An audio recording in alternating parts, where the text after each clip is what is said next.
여러분 정전되면 여러분 어떻게 하죠? 정전되면 제일 먼저 뭘 찾으세요? 요즘에는 이제 정전돼도 그냥 핸드폰 있으면 되니까요. 그죠? 핸드폰 갖고 이제 불빛 찾고 막 하면 되는데, 여러분 옛날에는요. 여러분 저 때는 너무 슬프지만 제가 어렸을 때는 랜턴을 찾았습니다. 촛불 아니에요. 랜턴 찾았어요. 랜턴으로 저도 할 수 있는 세대입니다. 그리고 나서 이제 저보다 더 전 세대는 초를 찾았지요. 그죠? 양초를 찾았는데 이게 불 안 켜놨네. 대림절 기간에 이제 초를 키는데, 여러분 그렇게 이렇게 어두컴컴할 때 촛불을 하나 딱 켜놓으면 어떻죠? 분위기 좋아집니다. 분위기 약간 묘해요. 그죠? 어두컴컴한데 노란 양초가 하나가 타고 있으면 기분이 묘해집니다. 그래서 사실 조용한 상태에서 그 양초가 타고 있는 소리를 들으면요, 타닥타닥 이런 소리와 함께 이제 불빛이 나죠. 자기를 태우면서, 자기 안에 있는 연료를 태우면서 빛을 비춰주는 장면을 보면 이렇게 마음이 따뜻해지는 것 같습니다. 여러분 어둠 속에 그 빛 하나가 있으면 우리가 식별할 수 있는 게 많아집니다. 저도 이제 밤에 자다가 깨면은 이제 당연히 이제 암수능이 돼 있기 때문에 옆에 누가 있는지 보이는데요. 자려고 불을 껐을 때 저희 집에 가끔 나는 사단이 있습니다. 뭐냐면 이제 저희가 총 6가족인데 보통 이제 5가족이 먼저 잠에 들어요. 그러면 이제 불을 끄고, 보통은 이제 한 5살인 둘째가 불을 끄고 들어옵니다. 그럼 불을 끄고 저희 가족 침대로 이렇게 들어오는 과정에서 무슨 일이 일어날까요? 제 다리를 밟습니다. 혹은 제 배를 밟거나 때로는 제 머리를 밟습니다. 그럼 어떻게 될까요? 아프죠. 많이 아파요. 그러면 악! 소리 지릅니다. 그래서 전에 사실 한 달 전에는 갈비뼈도 한번 나간 적이 있어요. 그러니까 불이 꺼지면 안 보여요. 근데 여러분 그러고 있다가 빛이 들어오면 어때요? 볼 수 있습니다. 그리고 애들이 물론 일부러 밟는 경우도 있지만 일부러 밟지 않으면 밟히지 않을 수 있죠. 빛이 있다는 것은요, 볼 수 있고 방향도 정할 수 있고 식별할 수 있고 사리에 맞게 행동할 수 있는 것을 또 보장해 주기도 합니다. 어둠 속에 있는 빛 하나는요, 보여주고 방향을 바꾸어 줍니다. 성경에서 빛은요, 언제나 절망의 어둠을 배경으로 등장하고 그 빛이 있다는 것 자체가, 빛이 있어야 한다는 것 자체가 많은 것들을 이야기해 주는 내용입니다. 사실 오늘 본문은요, 이스라엘 역사에서 가장 짙은 어둠 가운데 있는 사람들에게 주어진 약속의 내용입니다. 대림절은요, 어떻게 보면 어둠 속에 비춰지는 빛을 기다리는 절기입니다. 하나님은요, 우리에게 빛을 주시겠노라 약속하셨고 그 약속을 지키셨습니다. 그래서 오늘은 그 약속을 한 번 더 기억해보고 우리 삶에 대해서 생각해보고자 합니다. 함께 읽은 말씀은 이사야서 말씀이에요. 특별히 이사야서는 1장부터 39장까지를 전반부라고 얘기하고 40장부터 맨 끝장까지를 후반부라고 얘기하는데, 오늘 함께 읽은 본문은 전반부의 핵심 신학을 보여주는 본문입니다. 특별히 이 9장은요, 아스투르 제국이 급부상하던 주전 8세기 후반에 선지자 이사야가 전한 예언의 내용이지요. 그 당시에 이 유다 땅에는요, 이스라엘 나라가 2개 있었습니다. 북이스라엘과 남유다가 있었습니다. 북이스라엘은 스불론 납달리 지역부터 침공을 당해서 점점 망하는 시점이었습니다. 북이스라엘이 망한 이유는 여러 가지가 있습니다. 하지만 우리가 성경에서 볼 때는요, 정치적으로뿐만 아니라 종교적 문화적으로도 문제가 있었고 그것으로 인해서 북이스라엘이 멸망했다는 것이 성경의 해석입니다. 결국 북이스라엘 지역은요, 하나님을 향한 마음을 잃었고 세상을 향해서도 올바른 태도를 잃었습니다. 그로 말미암아 이 땅은요, 암흑의 땅으로 불리게 되었습니다. 그래서 그 당시 사람들은 이 북이스라엘 지역을 천한 갈릴리라고 불렀습니다. 절망의 땅이 되었고 사람들이 어려움 가운데 있는 땅이 되었던 것이지요. 이렇게 살아가고 있는 사람들에게 오늘 선지자 이사야는 회복의 서광을 예언했던 것입니다. 1절을 보면 이렇게 얘기하죠. 전에 고통받던 자들에게는 흑암이 없으리로다. 지금 이미 고통받고 있는데 흑암이 없을 것이라고 선포합니다. 비록 그 땅이 사람들에게 멸시받고 있고 무시당하는 땅이지만 하나님이 직접 그들에게 가장 먼저 빛을 비추실 것이라는 약속을 이사야가 말하고 있는 것입니다. 2절에서 말하는 그들이 볼 큰 빛은요, 자연적인 빛을 이야기하는 게 아닙니다. 이 큰 빛은요, 그들을 구원으로 인도하여 지성을 깨워 새 진리를 알게 하고 하나님이 그들의 생명을 다시금 누리도록 창조하시는 원동력으로서의 큰 빛을 이야기합니다. 그리고 나서 6절과 7절은요, 그 빛은 메시아가 어떤 속성을 지니는지를 설명합니다. 빛 자체인 메시아는 정사, 다른 말로 하면 절대적이고 언약적인 통치권을 가진 존재이며 평강의 왕입니다. 질서와 관계가 온전하게 하는 평화를 만드는 왕이 예수님인 것이죠. 이것은 반드시 이루어질 것입니다. 왜 그렇습니까? 7절 후반에 그 이유가 나옵니다. 만군의 여호와의 열심히 이를 이루시리라. 그러니까 여러분, 하나님이 어둠 가운데 빛을 던져주시고자 하는 의지를 누구보다 많이 갖고 계시고 최선의 열심을 갖고 계시기 때문에 그 일이 이루어질 것이라고 오늘 이사야는 이야기하고 있습니다. 여러분, 본문에서 제가 방금 설명드렸듯이 북이스라엘 백성들은요, 어둠 가운데 있었습니다. 아수르라는 당대 최강의 제국이 군사적인 힘으로 그들을 위협했습니다. 특별히 이 아수르 제국은 고대 근동을 공부하는 사람들에게도 굉장히 악명 높은 나라입니다. 고대 근동을 다스렸던 제국들이 꽤 여러 가지가 있는데 아수르, 바벨론, 페르시아 모두 다 강력한 군사력을 기반으로 이 지역을 다스렸습니다. 그 중에서도 이 아시리아는요, 굉장히 그 폭력을 강하게 행사하는 곳이었습니다. 그러다 보니까 그들이 지나간 자리는 시쳇말로 쑥대밭이 되어버리고 말았던 것입니다. 그래서 이스라엘 사람들은요, 생명과 재산이 위협받는 상황 가운데 있었습니다. 거기다가 혼합 종교와 함께 들어온 물질주의와 세속주의는요, 이스라엘 백성의 영혼과 육신의 상태를 흔들었습니다. 자기들은 신앙을 갖고 살고 있는데 신앙을 갖고 살지 않는 사람들이 더 힘도 세고 더 돈도 많고 더 많은 것들을 이뤄내고 있는 상황이었던 것입니다. 그런 상황 가운데 있으면 얼마나 마음이 흔들리겠습니까? 안정적인 생활의 터전은 폭력으로 파괴되었고 그들의 생계는 막막했습니다. 결국 영혼육 모든 것이 흑암 가운데 있었습니다. 그것이 이스라엘 백성의 상태였던 것이지요. 여러분, 이런 이야기를 하면 좀 우울합니다. 이스라엘 백성들이 안 좋은 상태에 있었다는 이야기니까 말이죠. 여러분은 어떠십니까? 여러분 요즘의 삶의 환경은 어떠십니까? 여러분 막연하게 생각하면요, 현대사회의 풍요로움과 문명의 발전 정도는요, 이전 어느 때와 비교할 수 없을 정도입니다. 오죽하면 조선시대 왕의 생활과 오늘날 중산층의 생활을 비교할 때 오늘날 중산층의 생활이 훨씬 더 낫다고 이야기해요. 기술, 의료, 식품, 위생, 교육, 여가 등 현대인이 누리는 기본적인 생활 수준은요, 조선 왕의 최고급 생활보다 훨씬 더 발달해 있다고 합니다. 실제로 왕에게 진상되는 물건들은요, 다 전국 각지에서 오는 최고급이었지만 거기서 딱 진상돼서 오면 다 썩어 있었습니다.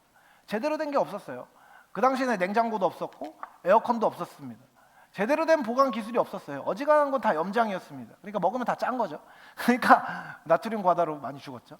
여러분, 실제로 지금의 생활 수준은요, 그 어느 때보다도 윤택합니다.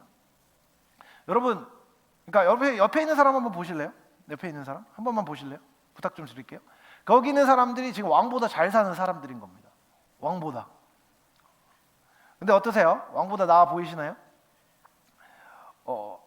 여러분, 생활이 윤택해요. 제가 아까도 좀 배부른 소리를 했습니다. 아까 제가 찬양팀 친구들이랑 얘기하면서 찬양팀 모임하기 전에 지각을 많이 해가지고 지각하지 않은 2명하고 얘기하면서 제가 그런 이야기를 했습니다. 야, 요즘에 좀 쌈박한 거 없냐? 먹을 거? 이러면서 좀 새로운 걸 먹고 싶어 이러면서 제가 배부른 소리를 막 했어요. 그랬더니 육회 막 얘기하고 막 이런저런 이야기를 했었거든요. 근데 요즘에는 굶을까 봐 걱정은 잘 안 합니다. 근데 똑같은 걸 먹고 싶지 않아가지고 배부른 소리 하면서 뭐 새로운 메뉴 없냐고 막 물어봤던 거죠. 근데 여러분, 삼시세끼 여러분 맛있는 거 먹으면 행복하십니까?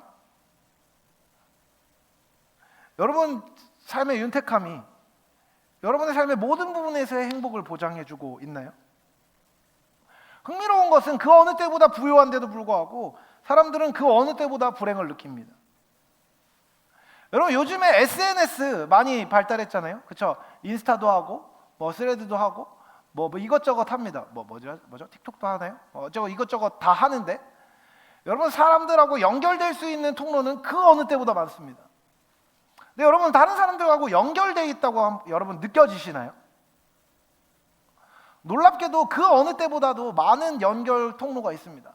제가 지난주에 그 고등부 내려가가지고 설교를 하면서 했던 얘기가 있는데, 여러분 요즘에 제 자녀들이 전화 받는 걸 표현할 때 어떻게 표현하는지 아세요? 여보세요? 라고 표현합니다. 여보세요? 저는 어떻게 할까요? 전 이렇게 합니다. 모르는 척 하지 마세요. 여러분은 다 알고 있는 거 알고 있습니다. 근데요 여러분 제가 아는데 놀랍게도 여기서 30대들은 제외하고, 미안해요 너네를 제외하겠습니다. 20대 초반 친구들은요 놀랍게도 태어나서 핸드폰이 없었던 적이 없습니다. 놀랍지 않습니까? 나만 놀라워, 그죠? 근데 여러분 저는 집전화도 있었고, 저는 삐삐도 알았고, 저는 시티폰도 있었고, 예, 늙었죠? 핸드폰도 있어봤습니다. 옛날에는 장난 전화도 하고 벨 누르고 도망가는 장난도 했었습니다. 이해가 안 되죠? 그런데 여러분 지금은 어때요? 그런 걸 할 필요가 없어요. 왜? 다 자기 전화 있잖아요. 다 사람들하고 연결할 수 있는 통로가 있습니다. 궁금한 거 있으면 바로바로 인터넷에 찾아볼 수 있습니다. 여러분 근데 제가 핸드폰이 처음 나왔을 때만 해도 인터넷에 연결하면 한 번 연결하면 막 2,000원씩 나오고, 조금만 실수하면 막 2만 원, 3만 원씩 뭐 요금제가 나와가지고 엄마한테 등짝 스매싱 당하고 이러던 시절이 있었습니다. 그 어느 때보다도 사람들은 연결되어 있습니다. 연결할 수 있는 상황이 되어 있습니다. 그런데요, 그 어느 때보다도 사람들은 외롭습니다. 그 어느 때보다도 고립감을 느낍니다. 관계망이 분명히 멀리 뻗어 있고 너하고 내가 연결하기 위해서 손가락 하나만 누르면 되는데도 불구하고 그 관계가 연결되는 정도는요 그 어느 때보다도 약해져 있습니다. 그 와중에 사람들은요 계속해서 비교당합니다. 옆에 있는 사람과, 아니 여러분 옆에 있는 사람하고만 비교하면 괜찮은데 옆 동네 사는 사람과, 아니 옆 동네에 있는 사람하고 비교하면 괜찮은데 옆에 있는 나라에 사는 사람들과 끊임없이 비교해야 합니다. 외모가 비교되고요, 몸매가 비교되고요, 재산이 비교되고요, 학식이 비교됩니다. 그렇죠? 내가 저 사람보다 무언가 갖고 있지 않으면 불안해지고, 다른 사람이 갖고 있는 것들을 내가 갖고 있지 못하면 부러워지고, 그렇죠? 자신의 존재의 가치를 긍정할 수 있는 근거를 아무리 찾아봐도 옆에 있는 사람들과 비교할 때는 찾을 수가 없습니다. 상대적으로 내가 더 빈곤하게 느껴지거나 상대적으로 내가 더 연약하게 느껴지면요 영혼이 쉽게 고갈됩니다. 그 어느 때보다 연결되어 있고, 그 어느 때보다 부유하지만 그 어느 때보다 외롭고, 그 어느 때보다 가난하다고 느껴지는 것, 그것이 오늘날의 삶의 모양입니다. 빛이 닿지 않은 어둠의 골짜기를 여전히 사람들은 살아가고 있습니다. 우리도 마찬가지이죠. 여러분 그런 사람들에게 소망이 되는 것은 무엇입니까? 세상은 그런 사람들에게 소망을 제시해 줍니다. 많은 광고를 보십시오. 이 물건을 사십시오. 이 물건을 갖게 되면 여러분 가치 있게 여겨질 것입니다. 광고를 보십시오. 여러분 휘황찬란한 옷을 입고 향수를 찍찍 뿌리면은 내가 괜찮아질 것이라는 광고들이 무지하게 많이 나옵니다. 이 가방을 들어라. 이 가방 조그맣고 5cm밖에 안 되지만 300만 원이면 살 수 있고, 그 300만 원만 들이면 너의 삶은 훨씬 더 가치 있을 거야 라고 계속해서 세상은 이야기합니다. 운동하라고 얘기해요. 몸매가 좋아야지 네 다른 사람한테 인정받을 거라고 얘기합니다. 이 약을 먹어봐라. 그러면 오래 살 거다. 건강할 거다. 벽에 똥칠하지 않고 정말 건강하게 끝까지 살 수 있을 거다 얘기합니다. 이 일을 해라. 이 직업을 가져라. 이것을 통해 돈을 가져라. 이 성취를 추구해라. 이 쾌락을 추구해라. 세상은 여러분에게 다양한 것들을 제안할 것입니다. 여러분 그리고 그와 같은 제안을 받아들여서 여러분이 열심히 일해서 돈을 많이 벌고 학식이 많아지고 똑똑해지고 예뻐지고 몸매도 관리하고 이렇게 저렇게 하면 기분이 좋을까요? 안 좋을까요? 좋을 겁니다. 좋아질 거예요. 그런데요 그 제안들은요 우리들의 영혼의 어둠을 빛으로 인도하지는 못합니다. 그 순간에 기쁘게 하겠죠. 그 순간에 기분이 좋아질 겁니다. 그 순간이 지나고 나면 사라지는 것입니다. 영혼의 어둠은요, 성취로, 가진 것으로, 소유로 바뀌지 않습니다. 그런 이들을 향해, 실제로 비참 가운데 있는 사람들을 향해 하나님은 말씀하십니다. 큰 빛을 너희에게 비춰줄 거라고 말입니다. 어둠에서 빛으로 나올 수 없는 인간의 상태에 희망이 되는 것은요, 빛으로 갈 수 있다는, 노력하면 괜찮다는 그런 메시지가 아니라 노력할 수 없는 상태에 빛을 비춰주신다는 은혜의 소식인 것입니다. 여러분, 빛이 무엇입니까? 빛이 비추인다는 것은 무엇을 의미합니까? 어두운 방에 갑작스럽게 불을 켜면 어떻게 될까요? 환해집니다. 아까도 불 꺼졌다가 켜지니까 환해졌잖아요. 잠시 눈이 부신 시간이 지나고 적응되면 어떻게 되죠? 보입니다. 보는 게 아니라요, 보여요. 사물이 어디에 있는지, 어디에 뾰족한 물건이 있는지, 어디에 내가 먹고 싶은 게 있는지 보입니다. 어떻게 가야 하는지, 어디를 조심해야 되는지 보여집니다. 빛이 비춰지면요, 보여집니다. 그리고 빛이 비춰지면 사라지는 게 있습니다. 무엇이 사라집니까? 어둠이 사라집니다. 어두웠던 상태는요, 빛이 비춰지는 그 즉시 사라지는 것이죠. 빛은 어둠과 같이 있지 못합니다. 그리고요, 여러분, 빛이 충분하면 충분할수록 어떻게 되죠? 선명하게 보입니다. 여러분 어때요? 지금 좀 조명이 좀 밝아지지 않았나요? 조명이 지난주보다 밝아졌습니다. 밝아졌다고 느끼지 않는다면 그냥 못 느끼는 것일 뿐이죠. 실제로 조명을 바꿨어요. 그래서 이렇게 조명이 바뀌어서 제 얼굴이 더 잘 비춰지면 무엇이 보일까요? 제 얼굴에는 잡티가 더 잘 보일 겁니다. 제 얼굴에는 주름이 더 잘 보일 겁니다. 제 얼굴에 있는 버짐도 더 잘 보이겠죠. 왜 잘 보일까요? 빛이 충분히 비춰지면요, 그것이 있는 그대로 드러나기 때문입니다. 더 선명하게 보이게 됩니다. 빛은요, 사람들에게 선명하게 보게 해주는 힘이 있습니다. 또 빛은요, 생명을 유지시키는 에너지이기도 합니다. 빛이 식물에 비춰지면 어떻게 됩니까? 광합성 작용이 일어나고, 광합성 작용이 일어나면 에너지가 생겨납니다. 생명력이 생겨나요. 유기물이 생겨나는 것입니다. 그래서 에너지가 만들어져요. 빛은 이렇습니다. 빛은 보게 하고, 선명하게 하고, 어둠을 사라지게 하며 생명을 만들어냅니다. 그래서 이와 같은 빛의 속성들은요, 하나님의 일하심을 표현하는 비유로 사용됩니다. 여러분, 이 빛은요, 사실 그 자체로 굉장히 강력한 힘입니다. 옛날에도 뭐 그런 비유가 있었잖아요. 뭐 해하고 바람이 싸웠는데, 누가 더 센지 싸웠는데, 해가 더 세다는 걸 보여주기, 외투를 벗기려면 바람을 불면 불수록 외투는 계속 입게 되지만 빛을 비춰주면 뭐 외투를 벗는다, 뭐 이런 비유도 있었습니다. 단순히 나그네의 두꺼운 외투를 벗기는 정도에 감화되는 에너지로서만 빛이 사용되는 것이 아닙니다. 사실 여러분, 빛이 비춰준다는 것은요, 완전히 패러다임이 바뀐다는 것을 의미합니다. 하나님이 빛을 비추신다는 표현은요, 하나님이 자신을 보여주신다는 의미입니다. 하나님의 성품과 속성, 그분이 일하시는 방식을 사람들이 알게 해주신다는 것입니다. 그렇게 되면요, 어둠 가운데 있는 이들이 소망을 품을 수 있습니다. 또 어둠 가운데 헤매고 있는 이들에게 빛이 비추어지면 비참한 지경에서 벗어지게 되고, 거짓이 드러나고 새로운 질서가 세워집니다.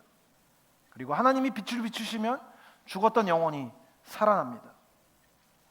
따라서 본문을 통해 약속하시는 이 큰 빛은 무엇을 얘기합니까?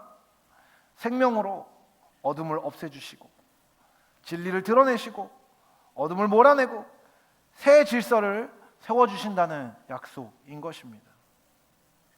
여러분, 이 새 질서를 누가 세워주십니까?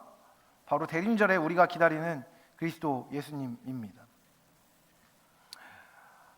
여러분, 그 그리스도 예수님이 하시는 일을요, 본문은 그분의 호칭을 통해서 알려줍니다. 그 호칭이 나오는 본문이 바로 6절과 7절이죠. 가장 먼저 본문은요, 그 예수님을 기묘자라고 표현합니다. 영어로 원더풀 카운슬러라고 번역되는데, 이 번역 역시 그 의미를 제대로 살려주지 못합니다. 이 단어는요, 초월적인 지혜를 가지고 전쟁을 승리로 이끄는 참모, 전략가, 모략가를 뜻하는 말입니다.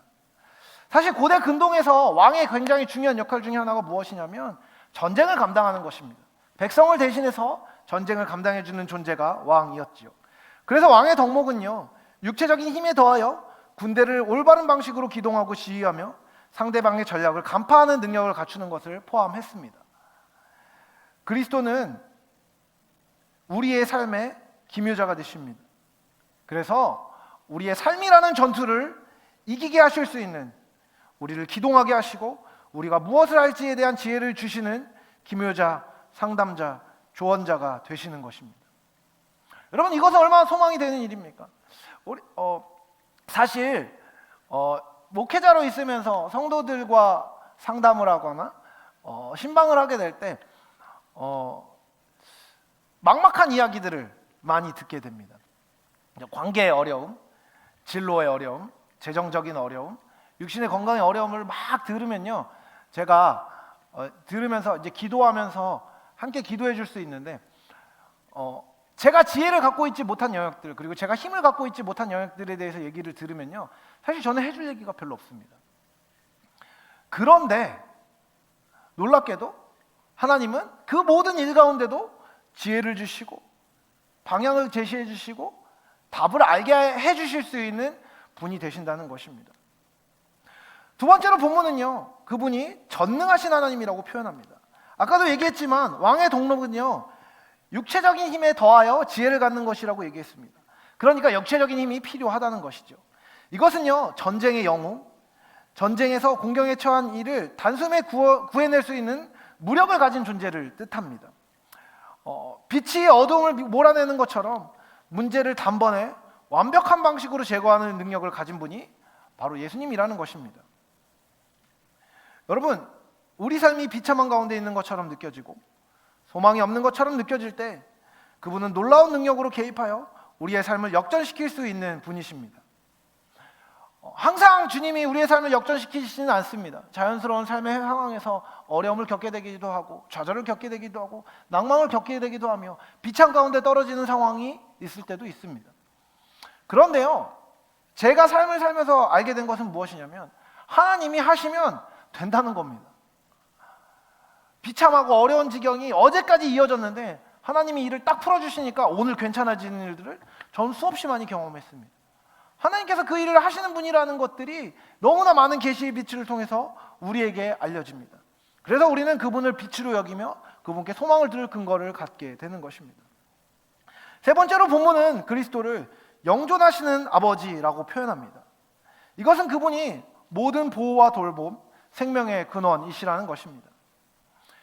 여러분, 아무리 힘이 있고 재력이 있어도 우리하고 상관이 없으면 아무 소용이 없습니다. 제가 몇 번인가 얘기한 적이 있는데, 여러분, 우리나라에서 최고로 잘 나가는 재벌이 돈이 있고 능력이 있고 힘이 있어도 그 사람하고 우리하고 상관없으면 그 사람한테 우리가 돈을 달라고 해도 우리에게 돈을 주지 않을 겁니다. 왜요? 모르니까요. 그런데요, 하나님은 그 모든 능력과 힘을 갖고 계실 뿐만 아니라 우리의 아버지가 되십니다. 여러분, 제가 내 아들의 아빠입니다. 아빠가 할 수 있는 게 있습니다. 뭔지 아세요? 자녀를 위해서 목숨을 주는 일입니다. 저는 제 아이들을 위해서 목숨을 주는 일은 어렵게 생각하지 않습니다. 단번에 줄 수 있습니다. 근데 제가 포기할 수 없는 게 있습니다. 그것은 아들에게 잔소리를 하는 일입니다. 아들을 협박하는 일입니다. 그거는 포기하지 않습니다. 끝까지 합니다.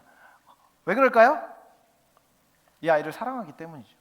이 아이는 나에게 상관이 있는 존재이기 때문입니다. 여러분, 아버지이신 하나님이 여러분을 포기하지 않으실 겁니다. 여러분이 어둠 가운데 있는 것을요, 내버려 두시지 않으실 것입니다. 여러분, 하나님이 여러분을 향해서 목숨을 주실 수 있는 분이라는 것이 대강절에 증명되어 있습니다. 예수님이 목숨을 주기 위해 이 땅에 오셨기 때문이죠. 그래서 여러분, 축하드립니다. 여러분의 삶은 계속해서 하나님의 잔소리 안에 있을 겁니다. 하나님의 간섭하심 안에 있을 것입니다. 하나님의 도우심 안에 있을 겁니다. 하나님은 여러분을 끝까지 쫓아가실 것입니다. 그래서 여러분을 향해서 하나님은 포기하지 않으실 것입니다. 그리고 곁에서 계속해서 생명을 주실 것이며 돌보고 가르쳐 주실 것입니다. 예수님은 우리에게 그런 분으로 오신 것입니다. 마지막으로 본문은 그분을 평강의 왕이라고 부릅니다. 여러분, 이 평강은요, 우리가 잘 알고 있는 샬롬이라는 단어입니다. 빛이 무질서한테 비춰지면 어떻게 됩니까? 샬롬이 생기는 겁니다. 여러분, 근데 빛이 비춰지면 자동적으로 평강이 생기나요? 아니요, 그게 아니라요, 어떻게 하면 평강이 이루어질 수 있는지가 보여지게 하시는 분이 예수님이라는 것입니다. 여러분, 빛이 비춰지면요, 어떻게 질서가 맞춰져야 되는지가 보여집니다.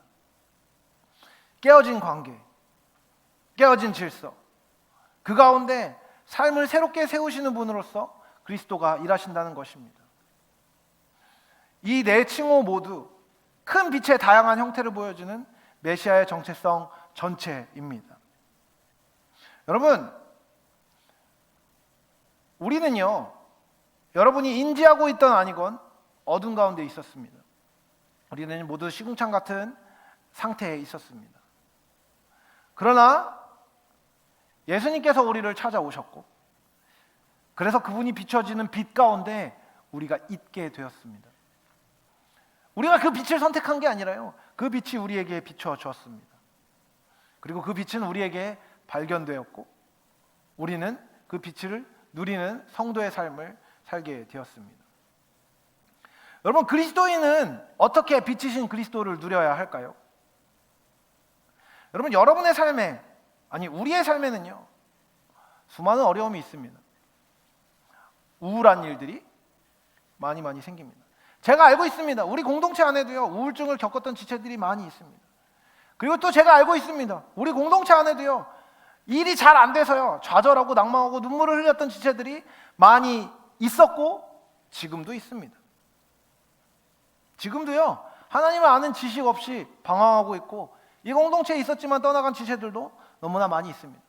그리고 이 공동체 안에서 북적북적 살다가 서로의 가시에 찔려서 낙심하고 실패하고 어려운 가운데 있는 사람들이 너무나 많이 있다는 것을 저도 알고 있습니다. 그리스도인이 되면 모든 문제가 한 번에 눈 녹듯이 없어지는 경험을 하는 것이 아닙니다. 물론 빛이신 주님을 만나면 우리의 삶에 문제가 단번에 해결되는 경험도 많이 겪게 됩니다. 하지만 그렇지 않은 경험도 하게 되는 것입니다. 여러분, 빛이신 주님을 만날 때 우리의 삶에 반드시 일어나는 효과는 무엇이냐면, 그분이 드러내시는 말씀을 통해서 우리의 삶에 해석되지 못하는 수많은 문제들을 분별하며 살 수 있게 됩니다. 여러분, 어두운 가운데 빛이 비춰지면 어떻게 됩니까? 너무나 좋으십니까? 좋기만 하진 않을 수도 있습니다. 여러분, 스스로가 사랑이 많은 사람이라고 생각했던 사람이 있었습니다. 근데 그 사람이 성경을 공부하면 공부할수록 자기 안에 사랑이 없다는 것을 깨닫게 되었습니다. 누굴까요? 접니다. 사랑이 꽤 많이 있다고 생각했었는데요, 고린도전서 13장을 묵상하면서 이것저것 보는데 내 안에 사랑이 없다는 것이 너무나 많이 발견되었습니다. 빛인 말씀이 내 삶 안에 비춰지니까요, 나의 삶의 비참과 나의 삶의 어려움과 나의 삶의 연약함과 나의 삶의 부족함이 너무나 많이 드러나게 되었습니다. 네, 여러분, 그게 드러난 뒤에 어떻게 되는지 아십니까? 사랑이신 하나님을 구하게 되는 겁니다. 빛이신 하나님께서 비춰주셨을 때 내 안에 채워져야 되는 것이 어둠이 아니라 빛이라는 것을 알고 그 빛을 향해 나아갈 수 있게 되는 것입니다. 구석으로 숨고 싶고 가리고 싶은, 그리고 여러 필터를 껴서 나의 원래 모습보다 더 괜찮은 모습으로 보여지고 싶을 때도 있지만, 빛이신 그리스도가 우리에게 오시면 그분은 우리의 삶을 인도하십니다. 그분은 우리 삶의 모사가 되셔서 길을 알려주십니다. 해결사가 되셔서 우리 삶의 문제를 해결해 주십니다. 우리를 그대로 두지 아니하시고 우리와 함께 계시며 우리를 위로하시고 가르치십니다. 그분은 그렇게 빛으로 우리 삶의 질서와 회복으로 함께 하시는 것입니다. 그렇게 하기 위해 예수님이 오셨습니다. 지금도 우리는요, 스스로 빛을 낼 수 있는 광원이 되지는 못합니다. 여러분, 우리 안에는요, 사랑이 없고요, 지혜가 없습니다. 자비로운 마음이 있으십니까? 다른 사람을 자비롭게 마음으로 품을 만한 여러분 넓은 마음을 갖고 계십니까? 그렇다면 축하드리지만 어지간한 사람은 잘 없습니다. 여러분, 다른 사람을 오래 참아주십니까? 얼마나 더 참아야 돼라는 말은 많이 들어봤는데 제가 끝까지 참겠습니다라는 말은요, 그렇게까지 많이 듣지 못했던 것 같습니다. 참는 사람 별로 보이지 않습니다. 여러분, 우리 가운데 얼마나 능력 있는 사람이 많으십니까? 능력이 있으십니까? 축하드립니다. 근데 저는 없어요. 그렇죠? 우리는요, 다른 사람에게 충분히 진리의 빛을 비출 수 있을 만큼 많은 에너지와 힘을 갖고 있지 않습니다. 하지만 그 빛이신 그리스도를 향해 나아가면, 그리스도 안에 있으면, 그리스도께 비치시는 그 자리에 있으면 우리 안에, 우리의 삶에 비춰진, 알려진 진리와 사랑, 은혜의 빛은요, 우리 안에만 머무르지는 않습니다. 우리를 통해 반사되어 나아가는 것이죠. 여러분, 달을 본 적 있으시죠? 한밤에 달을 보면 어떠십니까? 달은 그 자체로 빛을 내는 천체가 아닌 것 알고 계시지요? 달은요, 광원이 아닙니다. 에너지를 내지 않습니다. 그런데요, 달은 휘영청 밝아서 밤하늘을 비추고 나그네의 길잡이가 되어줍니다. 달은 어떻게 그렇게 합니까? 스스로 에너지를 만들어서 그렇게 합니까? 그렇지 않습니다. 빛을 태양으로부터 받아서 그것을 반사하여 빛을 비춰주는 것입니다. 그리스도인이 비추는 빛은요, 그런 빛입니다. 그리스도께 의지하면요, 내보낼 수 있지만 그리스도께 의지하지 않으면 빛은 사라집니다.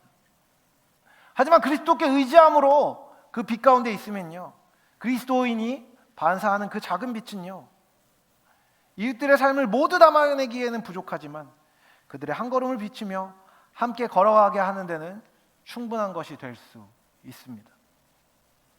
그 빛이신 그리스도부터 빛을 받아 빛의 혜택을 누리지 못하는 이들에게 빛을 비추는 존재로 부름받았다는 것은요, 이런 것입니다. 여러분, 우리는요, 그 빛을 기다립니다. 왜 그렇습니까? 우리가 다른 사람들에게 내가 빛이 있노라고 자랑하고 먹이고 다니기 위함이 아니라, 우리가 그들의 빛이 되어주는 것이 아니라 우리에게 비추시는 그리스도의 빛을 누리고 비추며 다른 이들을 섬기는 것,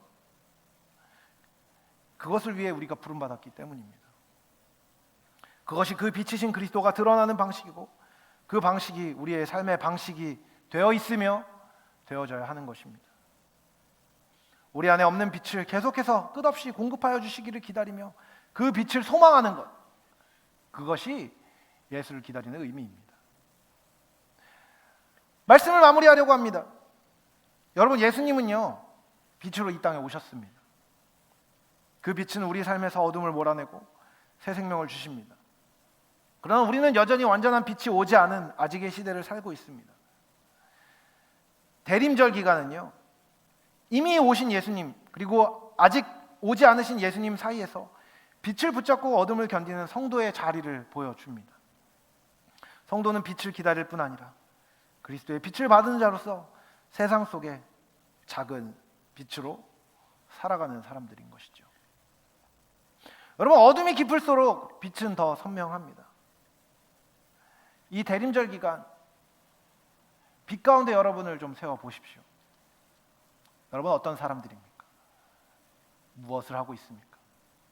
무엇을 해야 합니까? 어디로 가야 합니까? 어떤 삶을 살아야 합니까? 예수님께서 비추시는 그 빛 가운데 나아갈 때 예수님이 여러분에게 알려주시는 그 삶을 살아야 하지 않겠습니까? 올 대림절 기간 우리에게 임하신 그 큰 빛이 다시 우리의 삶을 밝히시기를 소망하며 그 빛을 기다리는 믿음의 길을 함께 걷는 저 여러분이 되시길 사랑하는 주님의 이름으로 축복합니다.